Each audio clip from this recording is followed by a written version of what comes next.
Don't listen to this alone in the dark. I wasn't supposed to be inside the play area after closing, but the last walkthrough always takes me past it. And that night, everything was normal at first. Just the usual soft hum from the vending machines near the entrance, and the faint buzz of the overhead lights that never fully turn off. And I remember thinking how quiet it felt compared to earlier, when kids were running and screaming and the whole place was alive. But now it was just me and the empty space. Rows of plastic slides, padded tunnels, and the big ball pit sitting in the center like it always does, still and silent. And I was halfway through checking the exit doors when I heard it.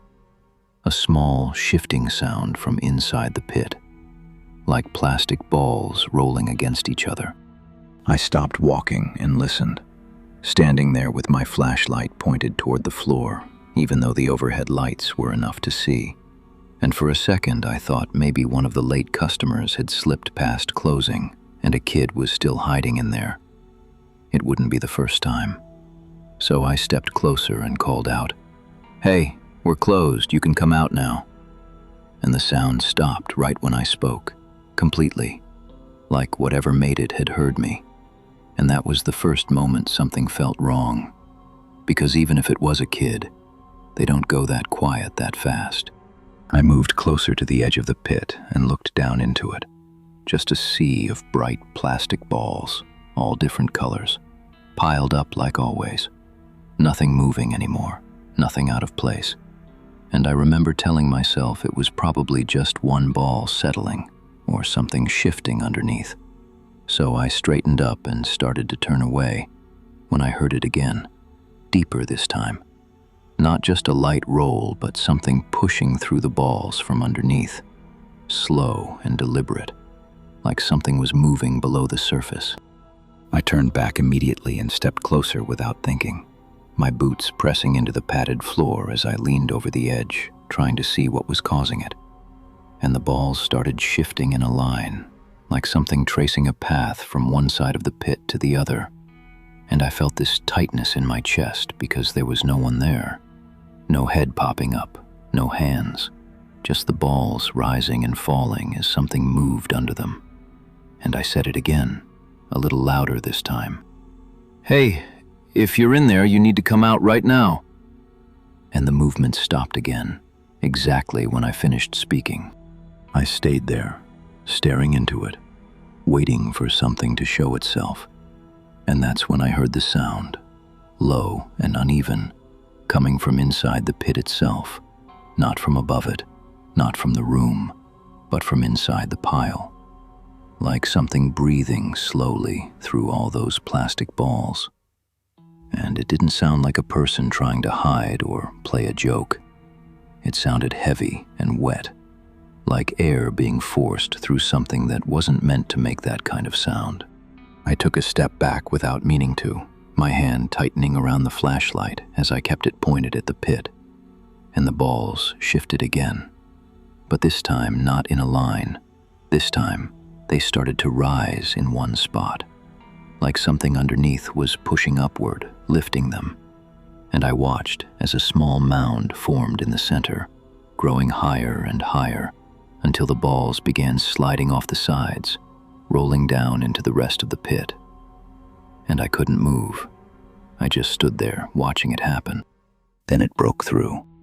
Not like a person climbing out, not like anything I've ever seen before. Just a shape forcing its way up from underneath, pushing the balls aside as it came into view.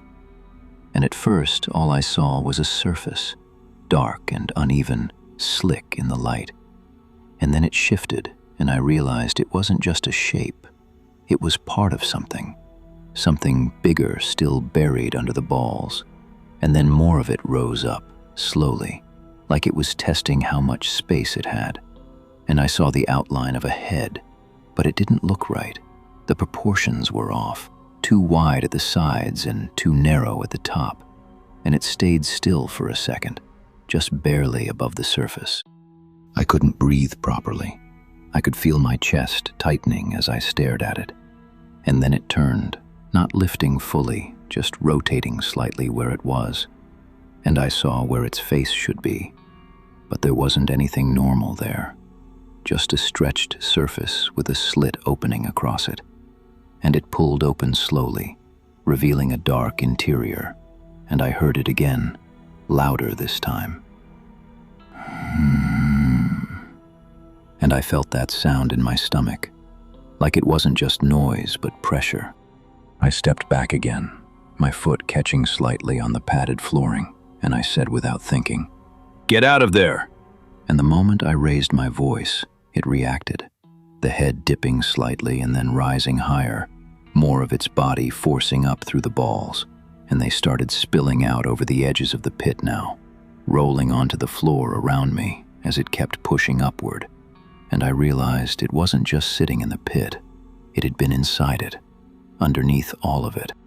I turned and started backing away faster, keeping the flashlight on it, my hand shaking as I moved, and I could hear the balls still shifting behind me, spilling, rolling, and that sound of breathing getting closer, not louder in volume but closer in distance, and I didn't want to turn my back on it, but I needed to get out of that room. So I moved sideways toward the exit, my shoulder brushing against the padded wall as I went. The lights above flickered once, just briefly, and when they steadied again, I saw that it had moved closer to the edge of the pit without me seeing it do it.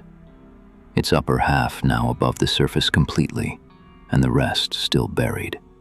And it leaned forward slightly, like it was watching me, and I could feel it watching me.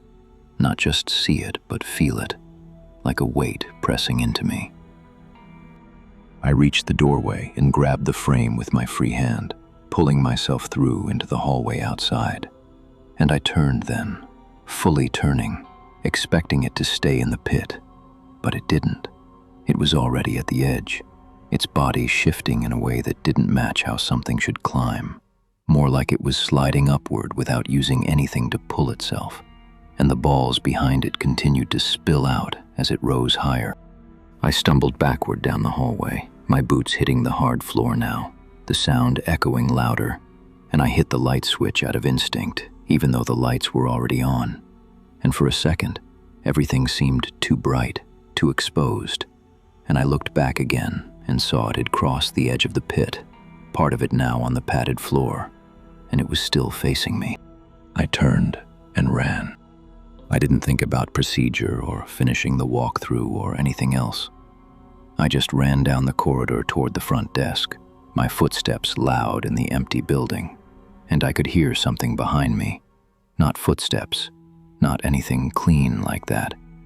Just a dragging shift. Something moving across surfaces in a way that didn't match the layout of the place. And then I heard it again, closer now. I reached the desk and went around it, grabbing the keys from the hook and fumbling with them as I tried to unlock the front door, my hands shaking too much to get the right one in at first. And I kept looking over my shoulder, expecting to see it coming down the hallway. But the hallway was empty for a second, completely empty, and that was worse. I got the key in and turned it, yanking the door open and stepping outside into the cold air. And I didn't stop there. I moved a few steps away from the entrance before turning back, breathing hard, trying to see inside through the glass.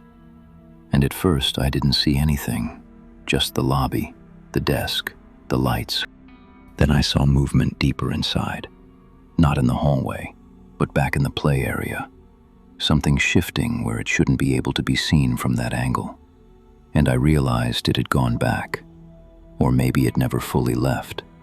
And I stood there trying to understand what I was seeing when the lights inside flickered again. When they came back, it was closer. Not in the play area anymore, not deep in the building, but halfway down the hallway. And it was facing the door, facing me, completely still now, and I could see more of it clearly through the glass.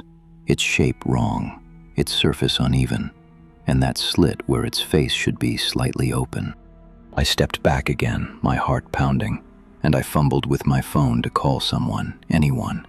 But before I could dial, the door handle moved. Not fast, not sudden, just slowly turning from the inside, like something testing it. And I froze, staring at it as it shifted, stopping just short of opening. And then I heard it, right on the other side of the door now. I didn't wait anymore. I backed away further, my hands shaking as I dropped the keys and turned to run across the parking lot, not looking back this time, just moving as fast as I could, and I didn't stop until I reached my car and got inside, locking the doors immediately. I sat there for a second, breathing hard, staring at the building, and everything looked still again, quiet, like nothing had happened.